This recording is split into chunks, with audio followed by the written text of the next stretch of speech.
Welcome dear students.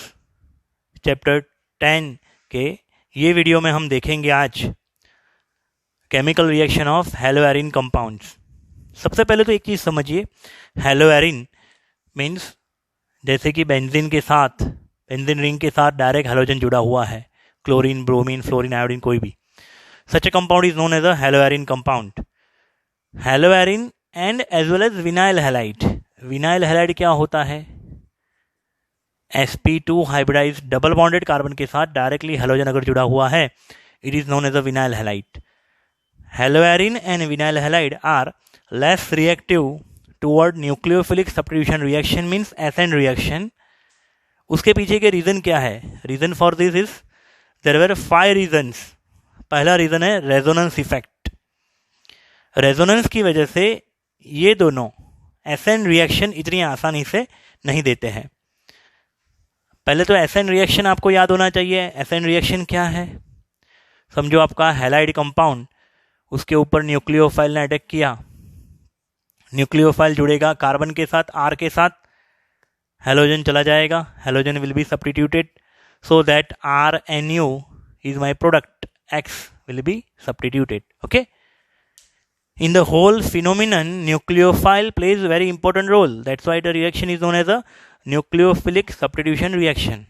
अभी इसमें अगर ये टाइप हेलोएरिन या तो विनाइल हैलाइड कंपाउंड है तो वो ये बॉन्ड टूटने में ज़्यादा एनर्जी पॉसेस करेंगे, इतनी आसानी से इनका बॉन्ड टूटेगा नहीं ड्यू टू रेजोनेंस। तो सबसे पहले रेजोनेंस के बारे में हम डिस्कस करेंगे। जैसे हेलोएरिन कंपाउंड का एग्जांपल अगर मैं ले रहा हूँ, क्लोरोबेंजीन या ब्रोमोबेंजीन या फ्लोरोबेंजीन या आयोडोबेंजीन, इसमें क्लोरीन के पास 3 लोन पैर एंड 1 बॉन्ड पैर है। ठीक है,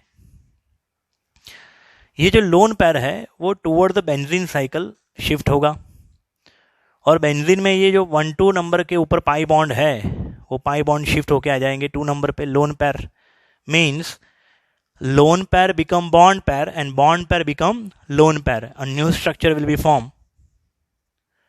एंड नया स्ट्रक्चर कैसा होगा देखिए जरा। कार्बन क्लोरीन के बीच में क्या हो गया? Double bond. क्लोरीन ने इलेक्ट्रॉन लूज किया इसलिए क्लोरीन पॉजिटिव हो गया और सेकंड नंबर वाले कार्बन के पास लोन पैर इलेक्ट्रॉन आ गए, वो नेगेटिव बना। ठीक है, ऐसे रेजोनेंस चलता रहेगा। ये रेजोनेंस 11th स्टैंडर्ड में भी डिस्कस हुआ था।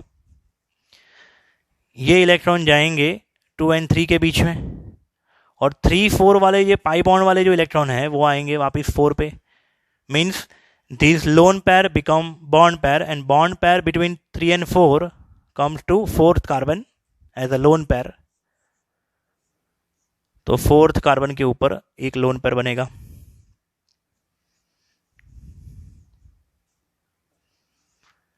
फिर ये स्ट्रक्चर आगे जाएगा। 4 नंबर वाले ये जो लोन पेयर है 4-5 के बीच में शिफ्ट होंगे और 5-6 के बीच में ये जो पाई बॉन्ड है वो 6 कार्बन के ऊपर आएगा। Again, lone pair become bond pair and bond pair become lone pair.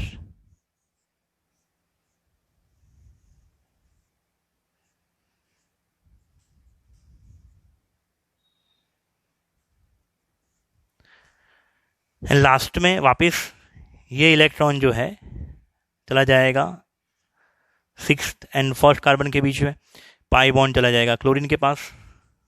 तो 5th structure as it is like a first structure attain हुआ। तो यहां पे आप देख सकते हो रेजोनेंस की वजह से कार्बन क्लोरीन के बीच में कौन सा बॉन्ड फॉर्म हुआ? Double bond. जबकि हेलो अल्केन कंपाउंड जो होते हैं ना, हेलो अल्केन जैसे कि CH3Cl, उसमें ऐसा कोई रेजोनेंस नहीं होता है। यहाँ पे सिर्फ सिंगल बॉन्ड ही होता है, इसलिए उसको तोड़ना आसान है। जबकि यहाँ पे रेजोनेंस की वजह से अल्फा कार्बन और क्लोरीन के बीच में क्या फॉर्म हो गया? डबल बॉन्ड, जो तोड़ना थोड़ा क्या होगा? मुश्किल। ठीक है, सेम इसी प्रकार विनाइल हैलाइड में भी रेजोनेंस होता है। विनाइल हैलाइड में कैसे रेजोनेंस होता है देखिए जरा। CH2 double bond CHCl। ठीक है, तो ये क्लोरीन के पास जो लोन पैर है ये शिफ्ट होंगे अल्फा कार्बन की ओर और एज वेल एज ये जो कार्बन के बीच में जो पाई बॉन्ड है वो शिफ्ट होंगे left hand side far away, so that a new structure will be form जिसमें CH2 कार्बन आयन बनेगा, carbon ion, single bond CH, double bond Cl, और ये रेजोनेंस की वजह से यहां पे भी आप देख सकते हो कार्बन क्लोरीन के बीच में क्या फॉर्म हो गया, डबल बॉन्ड, जो तोड़ना थोड़ा क्या होगा, डिफिकल्ट, ठीक है, जो हेलो आल्केन में नहीं होता है। तो फर्स्ट रीजन है resonance effect. Second is difference in hybridization of alpha carbon. You can see here the hybridization of alpha carbon in haloalkane is sp3. In haloalkane, hybridization of alpha carbon is sp3, where in haloarine and vinyl halide, hybridization of alpha carbon is sp2. Electronegativity of sp2 is much greater than sp3. That's why ये bond का जो attraction होगा ये हेलोएरिन में और vinyl halide में थोड़ा stronger होगा, थोड़ा ज़्यादा अट्रैक्शन होगा, जिसलिए उसको तोड़ना थोड़ा डिफिकल्ट होगा। हाइब्रिडाइजेशन इनमें क्या होगा, विनाइल और एराइल में sp2 और हेलो आल्केन में sp3, जिसकी वजह से sp2 वाले हाइब्रिडाइजेशन में बॉन्ड तोड़ना थोड़ा डिफिकल्ट होगा। तीसरा, बॉन्ड पोलैरिटी और nature of carbon halogen bond. यहाँ पे कार्बन हैलोजन के बीच में जो पोलैरिटी है हेलोएरिन कंपाउंड में कंपेयर टू हेलो आल्केन, यहाँ पे पोलैरिटी थोड़ी कम होगी। I repeat, hello Alcaine compound में क्या होता है, कार्बन कैसा होता है, sp3 हाइब्रिडाइज, ठीक है, और हेलोएरिन कंपाउंड जैसे कि बेंजीन साइकिल है उसमें हेलोएरिन कंपाउंड में ये अल्फा कार्बन का हाइब्रिडाइज है sp2। इन दोनों के बीच में इलेक्ट्रोनेगेटिविटी का जो डिफरेंस है वो ज़्यादा होगा, इसलिए यहाँ पे जो पोलैरिटी इंड्यूस्ड होगी प्लस और माइनस चार्ज वो ज़्यादा होंगे, जबकि यहाँ पे कार्बन और क्लोरीन के बीच में जो इलेक्ट्रोनेगेटिविटी का डिफरेंस है हेलोएरिन कंपाउंड में, इलेक्ट्रोनेगेटिविटी का डिफरेंस वो थोड़ा कम होगा। इसलिए हेलोएरिन और विनाइल हैलाइड में बॉन्ड तोड़ना थोड़ा डिफिकल्ट होगा। यहाँ पे इलेक्ट्रोनेगेटिविटी का डिफरेंस ज़्यादा है, पोलैरिटी ज़्यादा, हेलोएरिन और विनाइल हैलाइड में पोलैरिटी कम, ठीक है। फिर चौथा रीजन है इंस्टेबिलिटी ऑफ फिनाइल कैटायन। याद रखिएगा, ये फोर्थ रीजन की वजह से इन haloarene compound SN1 reaction is not possible. SN1 reaction is not possible क्योंकि अगर हेलोएरिन में कार्बन का बॉन्ड, कार्बन और हेलोजन के बीच का बॉन्ड अगर यहां से टूट गया तो ये कार्बन बनेगा फिनाइल कार्बोकैटायन। सपोज SN1 अगर होता है, मैंने यहाँ पे लिखा है नहीं होता है, लेकिन सोचने में क्या जाता है, सपोज करने में क्या जाता है, सपोज करिए, ठीक है, तो एक फिनाइल कार्बोकैटायन बना, लेकिन ये फिनाइल कार्बोकैटायन हाईली अनस्टेबल है, it go back and again form C6H5Cl। ये कार्बोकैटायन बना किसमें से, C6H5Cl का हेट्रोलिटिक फिशन SN1 का फर्स्ट स्टेप, लेकिन उसमें से जो प्रोडक्ट मिली C6H5 प्लस फिनाइल कार्बोकैटायन वो अनस्टेबल है, तो वो वापस चला जाएगा, go back, and that's why SN1 mechanism haloarene के साथ पॉसिबल नहीं हो सकती है। और SN2 होगी भी तो इतनी आसानी से नहीं होगी, SN1 तो होगी ही नहीं, और SN2 होगी लेकिन वो विगोरियस कंडीशन, मतलब कि एक्सट्रीम कंडीशन पे ही होगी, ठीक है। और फिफ्थ रीजन है इलेक्ट्रॉनिक रिपल्सन। देखिए हेलोएरिन में और विनाइल हैलाइड में इलेक्ट्रॉन से, पाई बॉन्ड वाले इलेक्ट्रॉन से, पाई बॉन्ड आप जानते हो 11th स्टैंडर्ड में पढ़ चुके हो कि पाई बॉन्ड थोड़ा वीकली बॉन्डेड होता है, उसके इलेक्ट्रॉन प्लेनर के अबव और बिलो होते हैं, वो पाई बॉन्ड क्या होता है, घूमता रहता है। अब ये पाई इलेक्ट्रॉन क्या करेंगे, न्यूक्लियोफाइल का जो इलेक्ट्रॉन होगा ना उसको रिपल्सन करेगा। इस वजह से भी हेलोएरिन और विनाइल हैलाइड में न्यूक्लियोफिलिक सब्स्टिट्यूशन रिएक्शन क्या है, डिफिकल्ट, ठीक है बच्चों। अभी इनके एग्जाम्पल देखते हैं। अभी हम लोग एक एग्जाम्पल देखते हैं, replacement of halogen by hydroxyl group means OH group. Chlorobenzene, उसके अंदर मैंने ऐड किया 2 NaOH, एक्वस NaOH 2 मोल, 6 to 8% aqueous NaOH, 623 kelvin temperature and 300 atmospheric pressure. हमने पहले ही देखा कि हेलोएरिन कंपाउंड में एसेंड रिएक्शन क्या होती है, difficult, that's why drastic condition, vigorous condition is required. तो this is a vigorous condition, high temperature pressure. अब ये NaOH में से OH act as a nucleophile, OH minus अंदर जाएगा, Cl को रिप्लेस करेगा, फिनॉल बनेगा। लेकिन फिनॉल है एसिडिक और हमारे पास NaOH बेस है, इसलिए फिनॉल ने बेस के साथ रिएक्ट करके क्या बना दिया, सोडियम फिनॉक्साइड। समझिएगा, Cl हट के आ जाएगा क्या, OH, बेंजीन के ऊपर OH C6H5OH हो जाएगा phenol. Phenol is acidic, it loses H and H के बदले क्या आ जाएगा, Na। दैट्स वाई यहाँ पे हो गया क्या, sodium phenoxide, C6H5ONA, sodium phenoxide. अभी ये सोडियम फिनॉक्साइड का बेसिक नेचर कम करने के लिए हमने इसके अंदर क्या ऐड किया, एसिड, ठीक है ना। तो एसिड HCl या H+ भी लिख सकते हो आप, H जाएगा अंदर, सोडियम आएगा बाहर। ये सोडियम जो है उसको काफ़ी लगाव होता है Cl के साथ, ठीक है ना। H जाएगा अंदर, H जुड़ जाएगा O के साथ, तो OH, ये हो गया फिनॉल। फिनॉल की प्रिपरेशन का एक ये मेथड है, डाउ प्रोसेस इसको बोलते हैं, डाउ process, industrial preparation of phenol. आप इसको एक ही रिएक्शन में भी लिख सकते हो, जैसे कि क्लोरोबेंजीन लिखा है, और एक ही एरो के ऊपर ऐसे 1 2 करके लिख सकते हो, 2 स्टेप में। पहले स्टेप में हमने ऐड किया aqueous NaOH, 623 kelvin temperature, 300 atmosphere pressure. Second step में ऐड किया HCl acid, product is phenol, ठीक है। अभी यहाँ पे मैं यही कॉन्सेप्ट अगेन 3 मॉलिक्यूल मैंने यहाँ पे लिखे हैं। एक मॉलिक्यूल है जिसमें Cl और पैरा पोजिशन पे NO2, 1 नाइट्रो ग्रुप, यहाँ पे 2,4 डाइनाइट्रो, 1 क्लोरोबेंजीन, यहाँ पे 1 क्लोरो, 2,4,6 ट्राइनाइट्रोबेंजीन।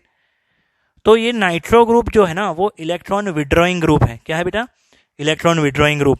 तो याद रखिएगा जो मैं बोल रहा हूँ, due to electron withdrawing group in haloarene compound, SN reaction, ये जो सब्स्टिट्यूशन रिएक्शन है, बिकम्स इजी। ये विड्रॉइंग ग्रुप जो है वो एसेंड रिएक्शन को इजी बना देगी। यहाँ पे कोई विड्रॉइंग ग्रुप नहीं था, यहाँ पे एक विड्रॉइंग ग्रुप है पैरा पोजीशन पे, ऑर्थो या पैरा पे हो सकता है। यहाँ पे 2,4 पोजीशन पे NO2 है, यहाँ पे 2,4,6 3 NO2 ग्रुप है। तो सबसे आसान इलेक्ट्रॉन ये एसेंड रिएक्शन जो है, ascend reaction, substitution nucleophilic reaction, ये इसमें होगी। आप देख सकते हो यहाँ पे 623 केल्विन टेम्परेचर था, 300 एटमॉस्फेयर प्रेशर, जबकि यहाँ पे 323 केल्विन टेम्परेचर कम हो गया और प्रेशर की तो बात ही नहीं करी यहाँ पे। और NaOH ले सकते हो, लेकिन NaOH के बदले पानी से भी यहाँ पे काम हो गया। इधर आप पानी नहीं ले सकते, पानी लोगे रिएक्शन नहीं होगी, लेकिन यहाँ पे आपने पानी लिया, थोड़ा सा हल्का सा टेम्परेचर, रिएक्शन हो गई, Cl सब्स्टिट्यूट होके क्या आ गया, OH।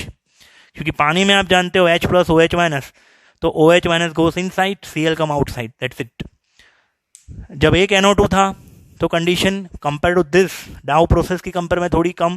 देखो यहाँ पे 623 केल्विन टेम्परेचर, यहाँ पे 443 केल्विन टेम्परेचर है। अगर 2 NO2 ग्रुप है तो 368 केल्विन टेम्परेचर है, इससे थोड़ी और इजी हो गई, ठीक है ना। और जब 3 NO2 है तो रिएक्शन बिकम्स मोर इजी। सो ऐसा तो क्या है ये विड्रॉइंग ग्रुप में कि जो रिएक्शन को आसान बना देती है, वो हम लोग अभी समझेंगे। The presence of NO2 group or any other electron withdrawing group at ortho and para or any one of position, ortho para position, so it withdraws electrons from the benzene ring and thus facilitate the attack of nucleophile on haloarine। मतलब कि अगर आपके benzene ring के साथ halogen जुड़ा हुआ है एक पोजीशन पे, बाकी बची 5 पोजीशन, ठीक है। वो 5 पोजीशन में से ये दोनों ऑर्थो है और ये पैरा है। ऑर्थो या पैरा पे इलेक्ट्रॉन विड्रॉइंग ग्रुप है तो Cl निकल के न्यूक्लियोफाइल का जो अटैक होने वाला है ना, वो थोड़ा और इजी हो जाएगा। क्यों, इसके पीछे का रीज़न रेजोनेंस से समझते हैं। देखिए ये Cl जो है अपना इलेक्ट्रॉन किधर शिफ्ट करेगा, बेंजीन की तरफ, ठीक है। जैसे ये इलेक्ट्रॉन बेंजीन की तरफ जाएगा, ये 1-2 के बीच वाले इलेक्ट्रॉन सेकंड पे आ जाएंगे, जो हमने आगे देखा वैसे ही। तो एक न्यू स्ट्रक्चर बन जाएगा जिसमें यहाँ पे लोन पर आ गया सेकंड पे, क्लोरीन वाला बॉन्ड जो है वो डबल बॉन्ड हो गया।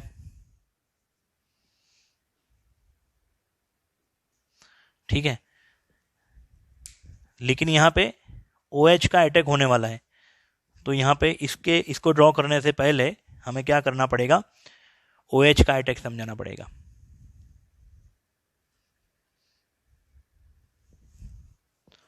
तो ये जो OH है SN2 मैकेनिज्म को फॉलो करेगा, मींस हैलोजन के प्रेजेंस में ही अल्फा कार्बन पे अटैक करेगा, और जैसे ये OH अल्फा कार्बन पे गया, ये जो पाई बॉन्ड के इलेक्ट्रॉन है वो आ जाएंगे कहाँ पे, सेकंड पोजीशन पे। ठीक है, तो एक न्यू स्ट्रक्चर बनेगा जिसमें Cl भी होगा और OH भी होगा। ठीक है, Cl OH दोनों, यहां पे lone pair, nitrogen, double bond oxygen, single bond oxygen. Nitrogen जब भी 4 बॉन्ड बनाएगा उसके ऊपर प्लस साइन बताने की है, ऑक्सीजन नेगेटिव। इससे नेक्स्ट स्ट्रक्चर में क्या होगा देखिएगा, यहां पे ये जो इलेक्ट्रॉन है सेकंड वाले वो आएंगे अंदर की ओर 2-3 के बीच में, और 3-4 के बीच में जो पाई बॉन्ड है वो नाइट्रोजन वाले ये कार्बन पे, पैरा पोजीशन वाले कार्बन पे शिफ्ट होंगे। ठीक है,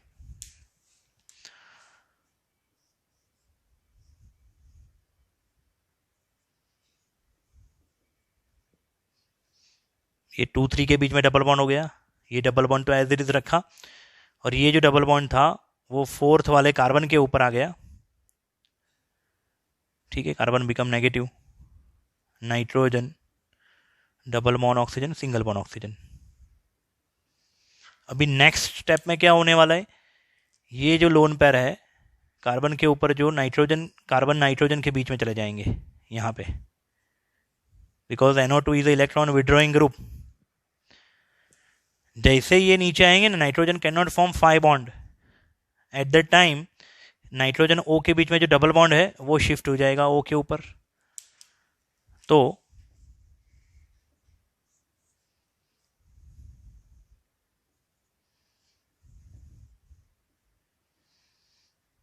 यहाँ पे डबल बॉन्ड हो गया NOO, और दोनों ऑक्सीजन नेगेटिव। ठीक है, फिर नेक्स्ट स्टेप में क्या होने वाला है, ये जो इलेक्ट्रॉन है वापिस ऊपर, यहाँ पे जो इलेक्ट्रॉन ऑक्सीजन को मिले थे वो वापिस अंदर। ठीक है, और जब ये इलेक्ट्रॉन ऊपर आएंगे डबल बॉन्ड वाले, ये इलेक्ट्रॉन यहाँ से शिफ्ट होकर इधर आ जाएंगे।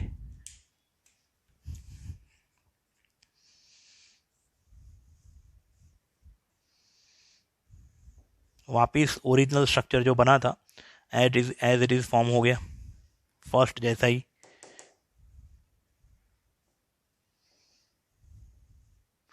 इसको हम ऐसे भी ड्रॉ कर सकते हैं,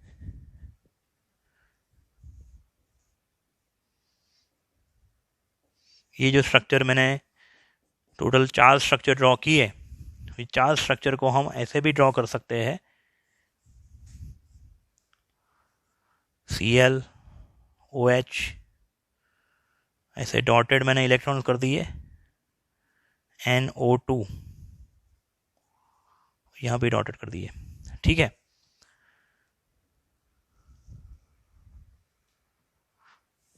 तो ये रेजोनेंस की वजह से ये Cl कार्बन क्लोरीन का बॉन्ड डबल बॉन्ड नहीं बना, बल्कि वो सिंगल बॉन्ड ही रहा। फिर इसमें से क्या निकल जाएगा, Cl माइनस लेफ्ट आउट हो जाएगा, Cl माइनस निकल जाएगा, और OH जुड़ा रहेगा, प्रोडक्ट विल बी ऑब्टेन। ठीक है, तो ये रेजोनेंस की वजह से इस प्रकार की पूरी रिएक्शन हुई, उसने Cl को, कार्बन क्लोरीन को डबल बॉन्ड बनते हुए रोका, इसलिए आसानी से टूट गया। ठीक है, और यही चीज अभी मैं ऑर्थो पैरा दोनों जगह पे अगर NO2 है तो फिर उसके बारे में समझते हैं। इसी प्रकार अगर ये NO2 सेकेंड नंबर पे होता ना, तो जो ये इलेक्ट्रॉन सेकेंड नंबर पे है वो वापस किधर चले जाते हैं, N के साथ डबल बॉन्ड, जैसे यहाँ पे डबल बॉन्ड N के साथ बना ना, तो पैरा पोजीशन पे भी नाइट्रोजन कार्बन के बीच में डबल बॉन्ड बन रहा है। सिमिलरली ऑर्थो पोजीशन पे भी कार्बन नाइट्रोजन के बीच में यहाँ पे क्या बनता, डबल बॉन्ड बनता।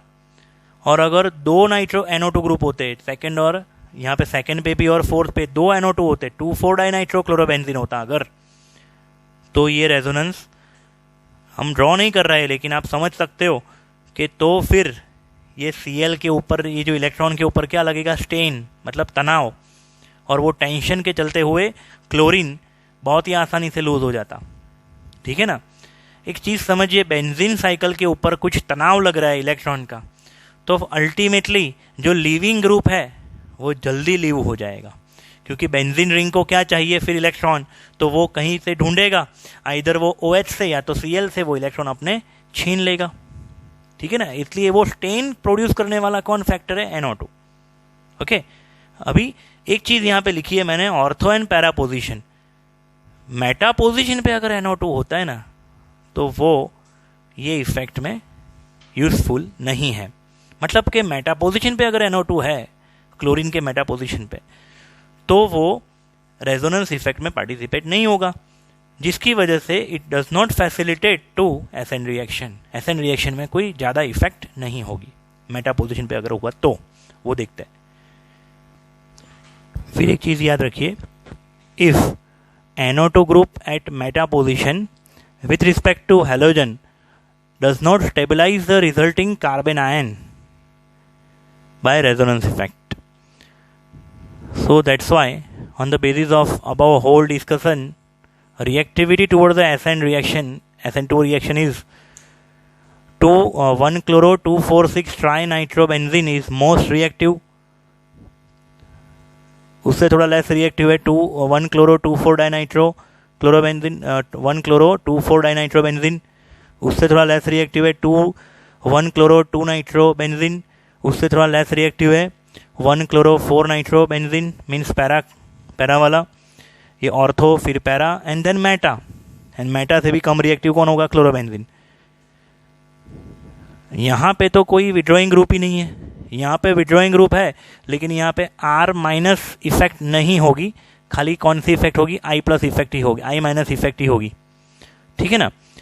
जबकि पैरा पोजीशन पे अगर है तो R- इफेक्ट है और I- इफेक्ट मिनिमम। इधर R- इफेक्ट है, I- इफेक्ट मैक्सिमम है। ठीक है। यहाँ पे दो नाइट्रो ग्रुप है, इसलिए R- ग्रुप बराबर मोर पावरफुल, और I- ग्रुप भी, I- इफेक्ट भी होगी। और यहाँ पे भी R-, I- दोनों इफेक्ट मैक्सिमम। ठीक है। अभी ये मेटा पोजीशन वाला देखिए, यहाँ पे अगर मेटा पोजीशन पे NO2 होता तो कैसे रेजोनेंस इफेक्ट होती, वो देखते हैं हम लोग। जैसे ही OH न्यूक्लियोफाइल ने अटैक किया अल्फा कार्बन पे, alpha carbon first and second के बीच में जो पाई बॉन्ड है वो शिफ्ट हो गए आ गए सेकंड पे।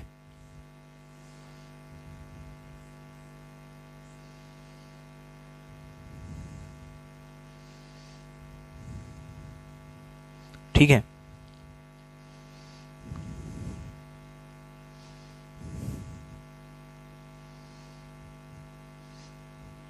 अभी नेक्स्ट स्टेप में क्या होने वाला है देखते जरा।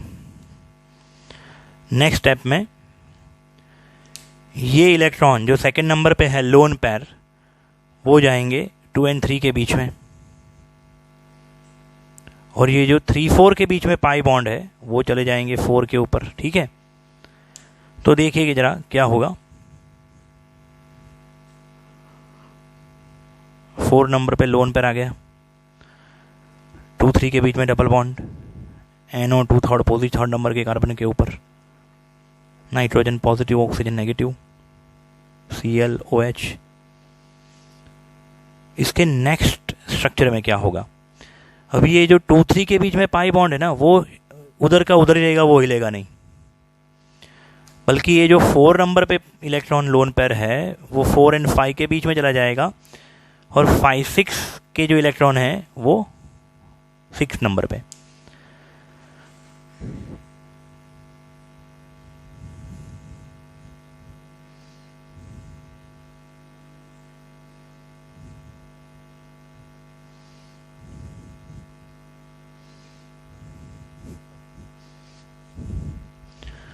तो ये जो पूरा रेजोनेंस यहाँ पे आप देख रहे हो, इसमें मेटा पोजीशन पे जो NO2 है ना, कार्बन और नाइट्रोजन के बीच में डबल बॉन्ड फॉर्म ही नहीं हुआ, फिर भी ये NO2 group I- effect show करेगा।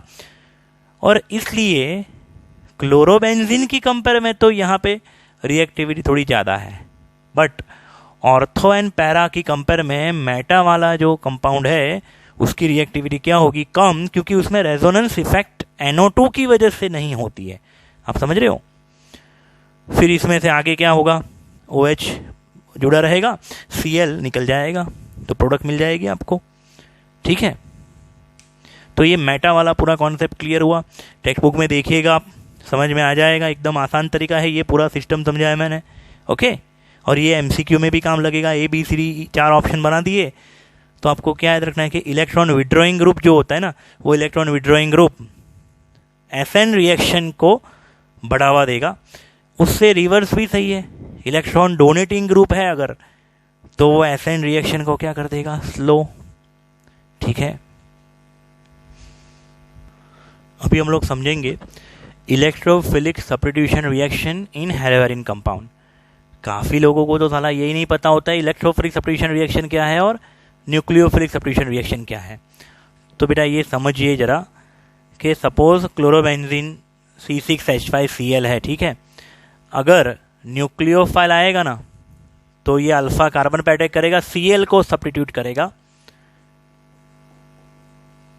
तो this reaction is substitution nucleophilic reaction, substitution nucleophilic reaction, SN reaction.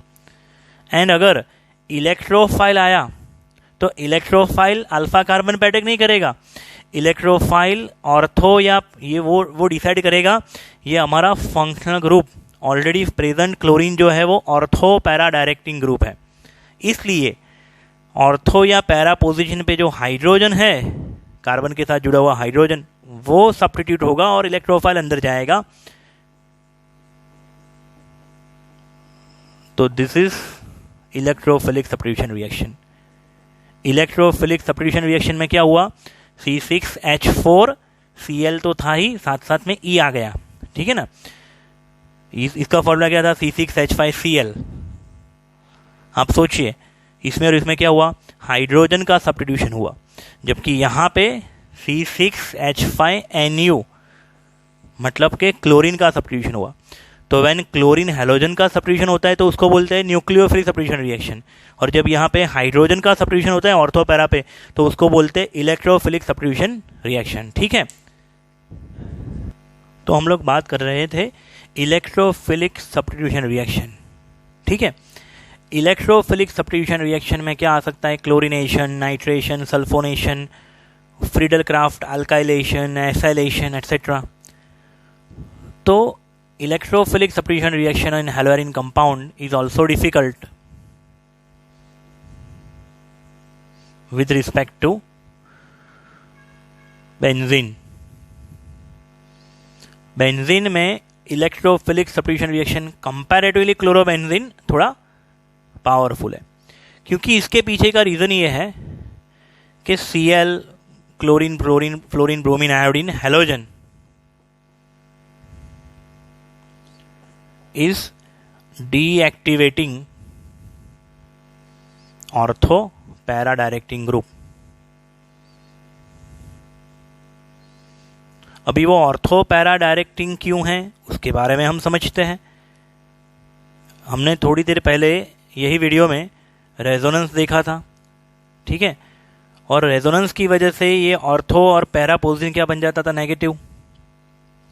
अभी आप समझिए, अगर इलेक्ट्रोफाइल को आना है, इलेक्ट्रोफाइल तो वही जगह पे आएगा ना जहां पे इलेक्ट्रॉन होगा, तो ऑर्थो पैरा पोजीशन पे इलेक्ट्रोफाइल ऐड होगा।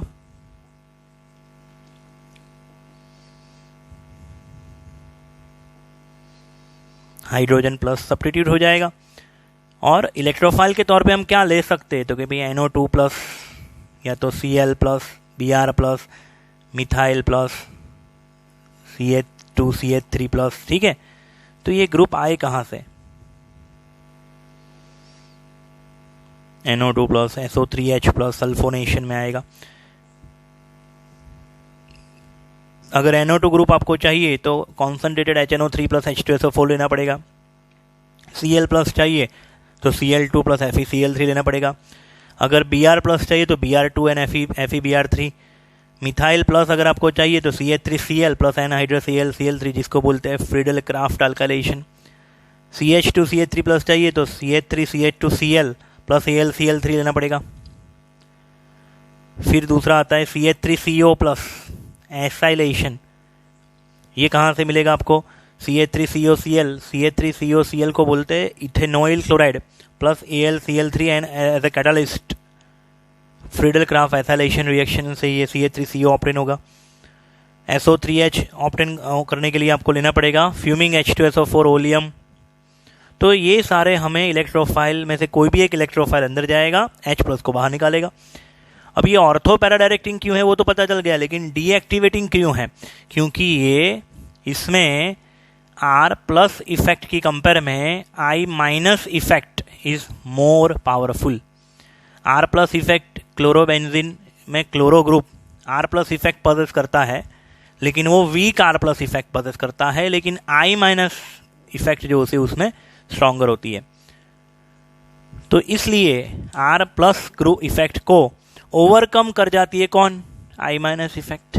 अभी क्वेश्चन होगा कि सर ये R प्लस क्या है, R प्लस मीन्स ये जो इलेक्ट्रॉन अंदर भेजता है ना उसको बोलते हैं R प्लस इफेक्ट, लेकिन I माइनस इफेक्ट क्या बोलते हैं, I माइनस इफेक्ट मतलब लोन पैर नहीं, लोन पैर को अंदर भेजना उसको बोलते R प्लस इफेक्ट।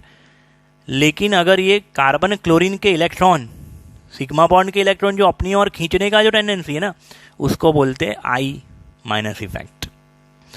इसका I माइनस इफेक्ट क्या है, स्ट्रॉन्गर है, जिसकी वजह से इलेक्ट्रोफिलिक सब्स्टिट्यूशन रिएक्शन भी क्या होती है, इसमें स्लो होती है।